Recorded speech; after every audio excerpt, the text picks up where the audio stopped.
Hello friends, આજે આપણે જોઈશું એ સ્નેક ઇન ધ ગ્રાસ, એટલે કે એક સાપ જે ઘાસમાં ઘૂસી ગયો છે તે, જેના લેખક છે R.K.. Narayan. R.K.. Narayan south Indian writer છે અને એમનું પૂરું નામ છે રાશિપુરમ કૃષ્ણસ્વામી અય્યર નારાયણ સ્વામી. તેમનો જન્મ 10મી ઓક્ટોબર 1906 થયો હતો અને એમનું મૃત્યુ 13 મે 2001ના રોજ થયેલું હતું. એ સાઉથ ઇન્ડિયાના બહુ જ મોટા અંગ્રેજી લેખક છે, જેમને ખૂબ વાર્તાઓ અને નવલકથાઓ લખી છે. તેમની તમામ નવલકથાઓ અને વાર્તાઓનું મુખ્ય કેન્દ્ર રહ્યું છે એક ગામ જેનું નામ માલગુડી રાખવામાં આવ્યું છે. માલગુડી ડેઝ નામની એક ટીવી સિરિયલ પણ ઘણા સમય સુધી ટીવી પર આવી હતી. એમની સૌથી મહત્ત્વની નવલકથા છે ધી ગાઈડ.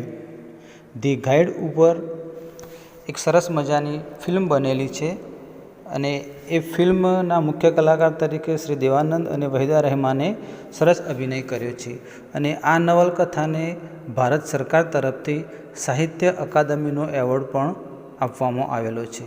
ટૂંકમાં એવું કહી શકાય કે આર.કે. નારાયણ એક પ્રકારના ટિપિકલ અને એક્સપિરિયન્સ સમાજની અવનવી વાર્તાઓને એક વિશેષ સ્વરૂપ આપી અને એમને ખૂબ જ વાર્તાઓ લખી છે. આજે આપણે તેમાંથી એક વાર્તાનો અભ્યાસ કરવાનો છે, એ સ્નેક ઇન ધ ગ્રાસ. મુખ્યત્વે આ વાર્તાની અંદર ઘાસની અંદર એક સાપ છુપાયો છે અને એ સાપને શોધવા માટે જે પ્રયાસો કરવામાં આવ્યા છે એ વિશેની જ વાર્તા રજૂ થયેલ છે. મિત્રો, તમે જાણતા હશો કે ભારતની અંદર લગભગ 260થી 70 પ્રકારની સાપની પ્રજાતિઓ છે, જેમાંથી લગભગ 60 જાતિઓ એવી છે જે ઝેરીલી છે. તેમ છતાં 4 મુખ્ય સાપની પ્રજાતિ એવી છે જેના કરડવાથી મૃત્યુનો ભય વધુ રહેલો છે. જેમાં ખાસ કરીને જેને આપણે નાગ કહીએ છીએ એ, ત્યાર પછી કોબરા એટલે કે ગુજરાતીમાં જેને કાળોતરો સાપ કહેવામાં આવે છે, ત્યારબાદ રસેલ વાઇપર અને બીજો એક અન્ય છે રસેલ.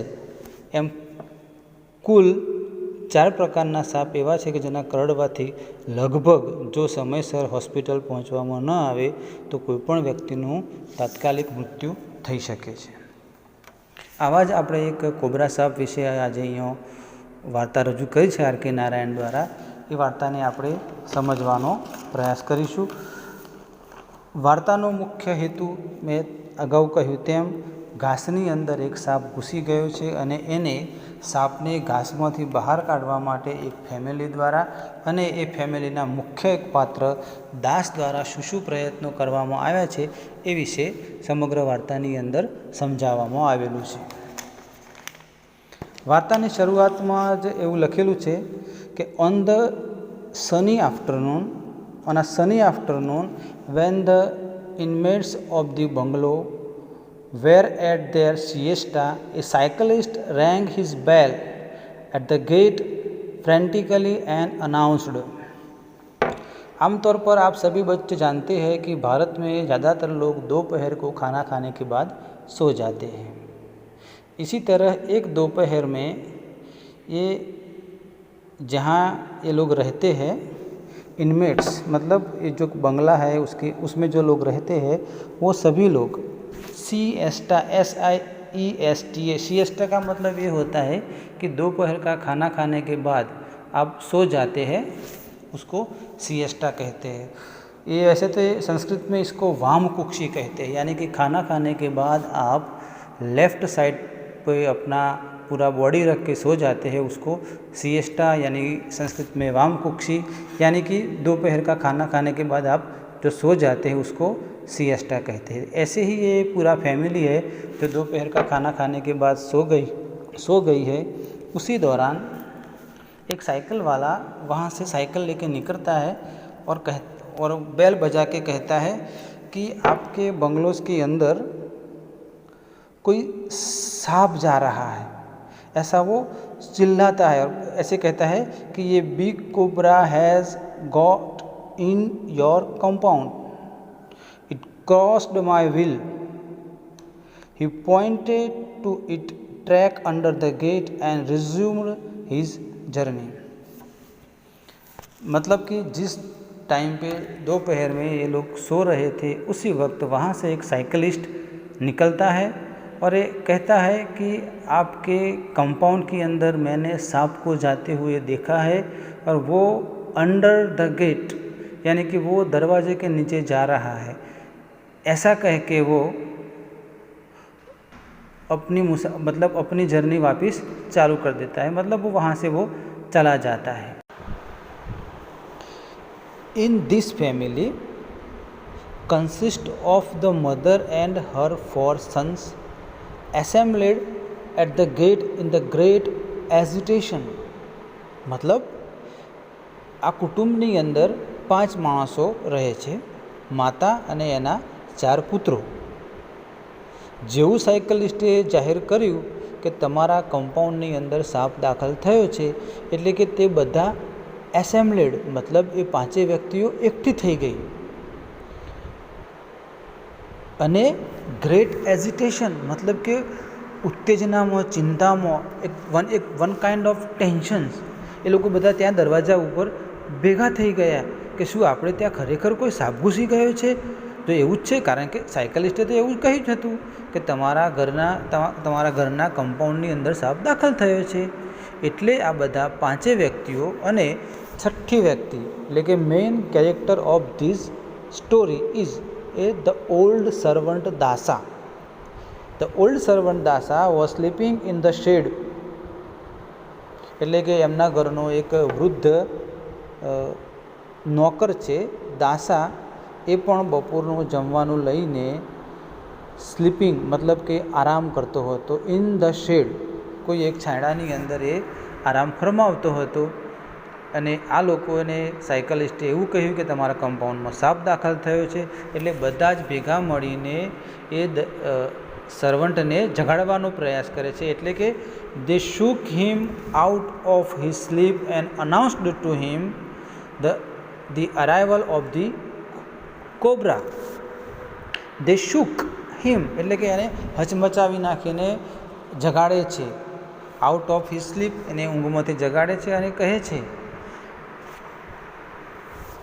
કે અહીંયા એક સાપ આવ્યો છે, કોબ્રા સાપ આવ્યો છે। ધેર ઇઝ એ કોબ્રા मतलब અહીંયા કોઈ એક કોબ્રા આવ્યો છે એમ કહીને એને જગાડવાનો પ્રયાસ કરે છે, પરંતુ બપોરની જમ્યા પછીની ઊંઘમાંથી આળસુ સર્વન્ટ માટે જાગવું મુશ્કેલ છે અને એ પણ આવી કોઈ ચિંતાતુર વાત લઈને આવે અને જાગવું તો વધારે મુશ્કેલી લાગે। એટલે એ કોઈપણ પ્રકારની જાણકારી લીધા વગર સીધો જવાબ આપી દે છે, there is no cobra. He reply and try to dismiss the matter.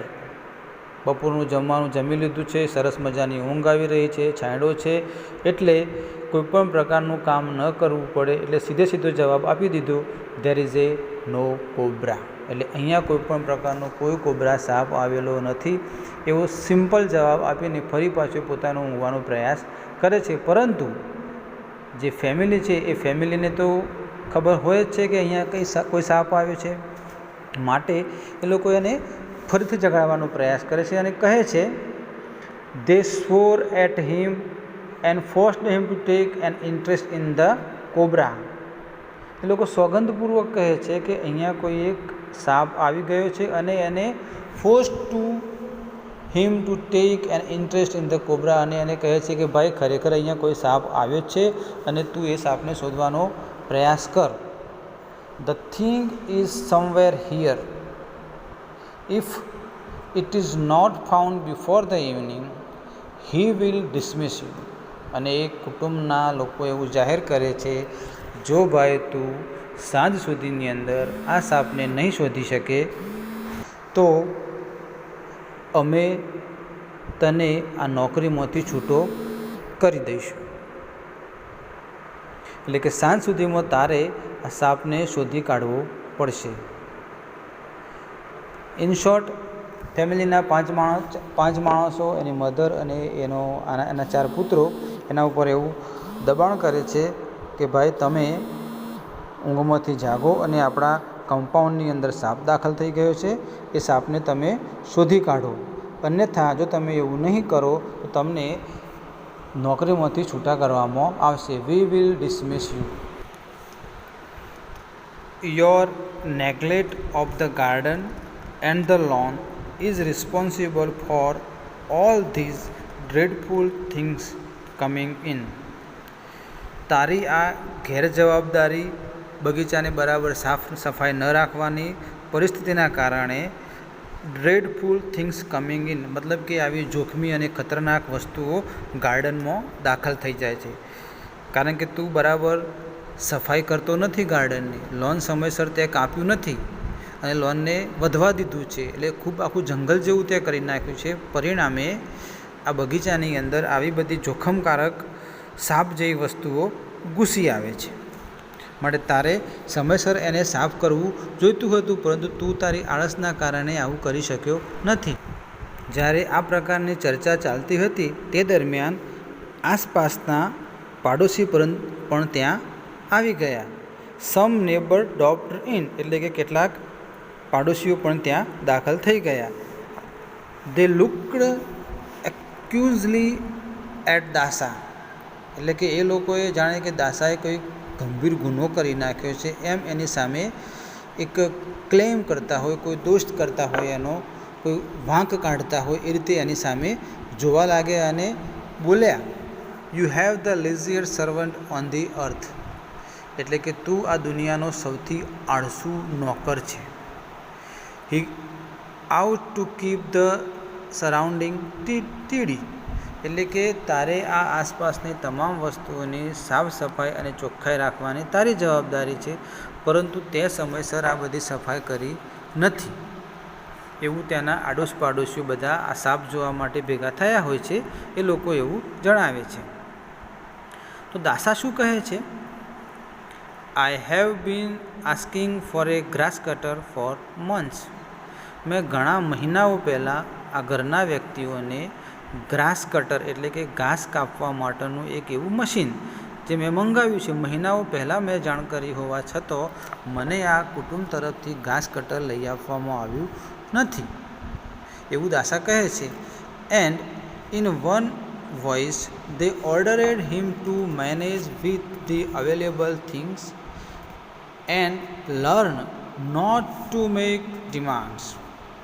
જ્યારે દાસાએ એવું કહ્યું કે મેં મહિનાઓ પહેલાં ઘાસ કટર મંગાવવાની વાત કરી હતી, તો કુટુંબના એક સભ્યએ ઊંચા અવાજે અને ઓર્ડર કરીને કહ્યું, manage with the available things જે વસ્તુ તને હાથ લાગે એ વસ્તુથી તું મેનેજ કર એટલે કે તને હાથ લાગે તે હથિયાર બનાવ અને એક વાત સમજી લે અથવા સાંભળી લે કે હવે પછી તારે આવે ક્યારેય કોઈ પણ પ્રકારની માગણી કરવાની નથી.